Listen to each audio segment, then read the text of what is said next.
بسم الله الرحمن الرحیم. ډاکټر آصف اظهار یو پیرا بیا تاسو سره او زما عزتمندو نن به خبرې کوو تاسو د جوړونو باره کې. ډېر زیات خلک داسې وي چې هغې ته د جوړونو مسلې وي، یاره جي جوړونه مې خوږېږي، ملا مې خوږېږي، ګوډې مې خوږېږي، څنګلې مې خوږېږي، اوږې مې خوږېږي.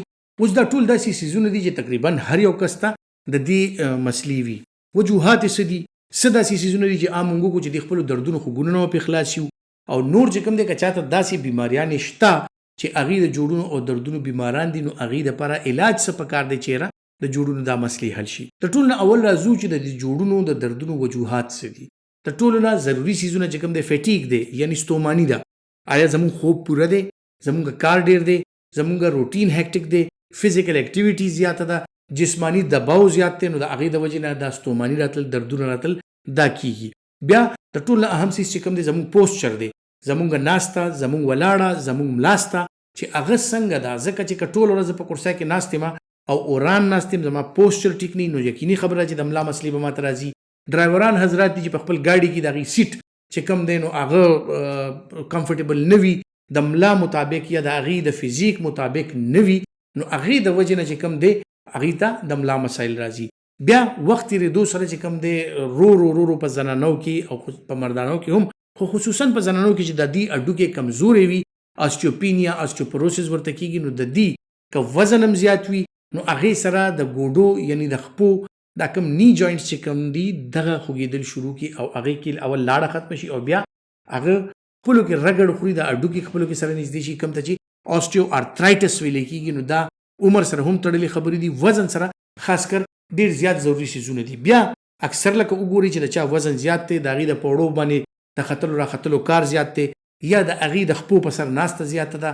څنګه چې زموږ د کاریګر حضرات دي اکثر له چې کوم دی د خپو په سر ناست وي، که هغه کار میکانیک دی، کینا او پاسه داسې که نور څه مینول کارونه کوي، نو د هغې دا ناسته پاسته چې کوم دی په هغې کې په مختلف جوینټس باندې د هغې ملا پوزیشن، د هغې د ګوډو پوزیشن په دې باندې پریشر راځي او ورسره دردونه خوږونه زیاتېږي.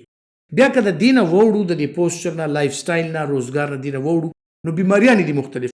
لکه ما د آسټیوارترایټس ذکر وکړو چې کوم عمر سره، وزن سره او دې څیزونو سره راځي. ورپسې چې کوم د روماټایډ ارترایټس کېدی شي، د جوړونو دایمي بیماري کېدی شي. خو د ټولو نه اهم څیزونه چې کوم دي، بیا په خوراک کې مختلف اجزا کمې کېدی شي، یعنی چا کې کیلشیم، وټامین ډي کم وي، هغه خلکو کې د جوړونو مسلې زیاتې وي، یا نورې څه داسې بیماریانې دي چې هغه بیماریانو سره کمزورتیا راځي، د هډوکو کمزورتیا یا د پټو کمزورتیا، او هغې سره هم چې کوم دی نو د هډوکي او پټې خوږېدل شروع شي. او څه داسې خلک دي چې بلکې زیاتر به زه داسې وایم چې هغه خلک دي چې د هغې د لیزینس او ان اکټیویټي د وجې نه، یعنی ټول ورځ اوزګار پروت دي، څه کار روزګار نشته، او د هغې په وجه چې کوم دی نو بس تشه روټۍ خوره او تش اوده کېږه او سمله او راپسه څه کار روزګار مه کوه، اکټیویټي مه کوه. نو دغه خلک چې کوم دی نو بیا د لټوالي د لاسه د اکبر بچا لټ ته جوړ وي، دی به هسې هم خوږېږي. نو اکټیویټي چې کوم ده ډېره زیاته ضروري ده. اوس راځو که داسې مسلې چاته وي چې د جوړونه یا دغسې مسلې دي ورته پټې خوږېږي، جوړونه خوږېږي، نو هغې څه داسې اقدامات وکړي چې د هغې په وجه د دې د جوړونو دردونه او دا څیزونه دا کمېدی شي. ټولو نه اهم څیز چې کوم دی، څنګه ما وویل چې خپل وزن مینټین ساتل او خپله اکټیویټي ساتل چې ستاسو وجود دا قدرتي طور دا برابر وي او دا فټ وي، نو دا دردونه خوږونه کم وي. یعنی ستاسو وزن چې ډېر زیات نه وي یا ډېر زیات کم نه وي، معتدل وزن وي، او د هغې مطابق بیا ستاسو اکټیویټي وي، نو تاسو چې کوم دی یو خاص حده پورې ورزش چې ستاسو پټې، ستاسو هډوکي، ستاسو جوړونه دا په چلن کې وي، دا به ډېر عمر پورې بیا ښه پاتې شي. ورسره راځو جناب عادتونه څنګه چې ما وویل چې ستاسو د آرام ټایم دا ټیک پکار دی، ستاسو آرام چې کوم دی داسې پکار دی چې صحیح طریقې سره که تاسو په ناسته لږ آرام کوئ، نو ستاسو ناسته ټیک وي. که تاسو لږه کیلوله کوئ یا په ملاسته آرام کوئ، چې ستاسو ملاسته ټیک وي، ځای ټیک وي، ستاسو بستر ټیک وي، ستاسو د ناستې ځای ټیک وي، نو هغې سره که تاسو خپل آرام کم وکړئ، هغې نه تاسو ته هغه فټیک چې کوم دی ختم شي، ستاسو د وجود ستوماني ختمه شي، نو د وجود خوږونه دردونه نه وي.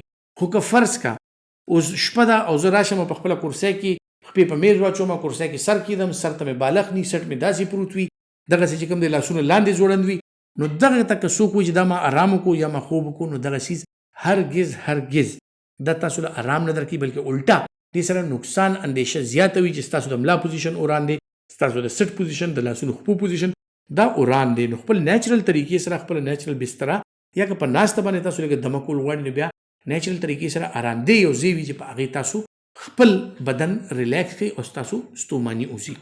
خوراکونو ته که راشو جناب، نو خوراکونه داسې پکار دي چې ګورئ هغه خوراکونه نه دي کول پکار چې کم سره وزن زیاتیږي، او خصوصا دا ډېر زیات خواږه خوراکونه چې څوک کوي لکه کاربوهایډریټس د چا په خوراک کې زیات نو دا وګڼئ چې کاربوهایډریټس چې کوم دی هغه ستاسو پټو ته ستاسو هډوکو ته دا هیڅ طاقت نه ورکوي، دې نه انرژي خو جوړیږي، دا ستاسو په وجود د چربي په شکل کې بیا سټور شي، خو لکه دا چې ستاسو پټې او ستاسو هډوکو دي ته کیلشیم پکار دی، وایټامین ډي پکار دی، پروټینز پکار دي، منرالز پکار دي چې کم په خوږو کې نه وي.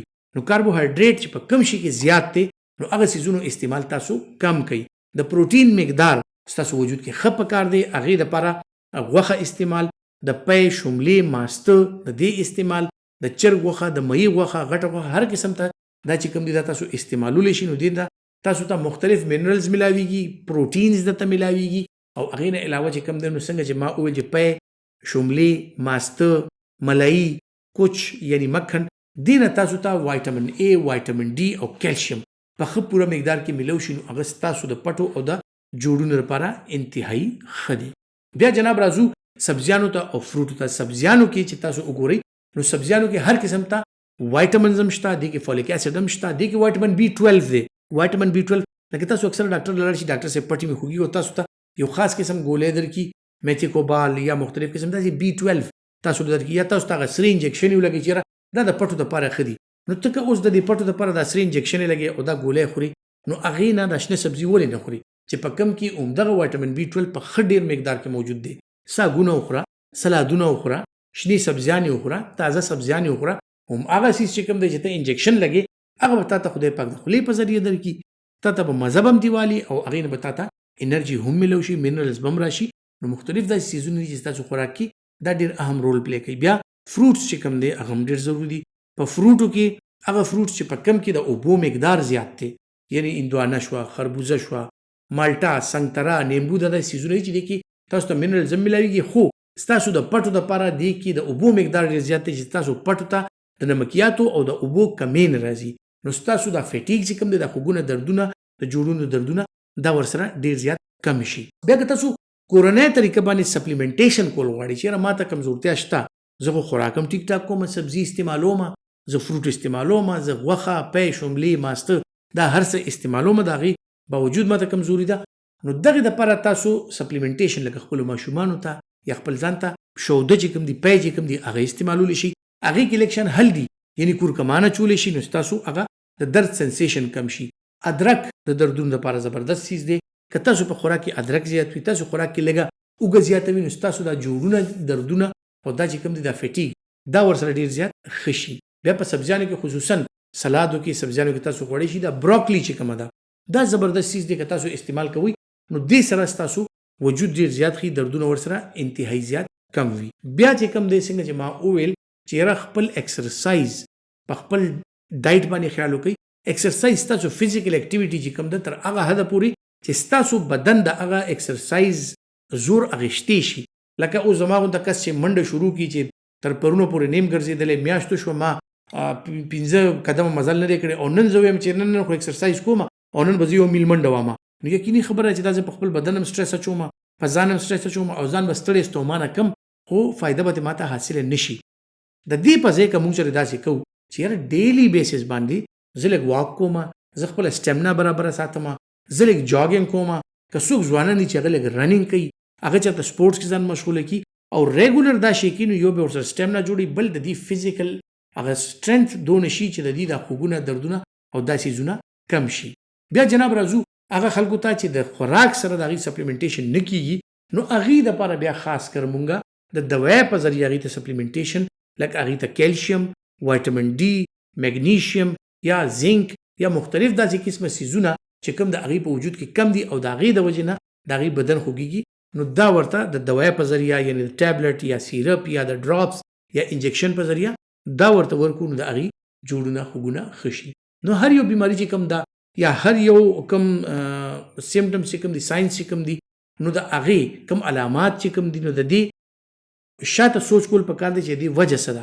هغه وجه چې موږ نیچرلی لري کوو، که نیچرلی چې بیا کورنۍ طریقې سره لري کوو، که کورنۍ طریقې سره نو بیا ډاکټر سره مشوره پکار ده چې دا به په کومه طریقه لري کیږي. عزتمندو امید لرم چې دا ویډیو به تاسو ډیره خوښه شوې وي. که خوښه شوې مو وي یو لایک ضرور راکړئ او دا ویډیو خپل ملګرو سره شیر ضرور کړئ.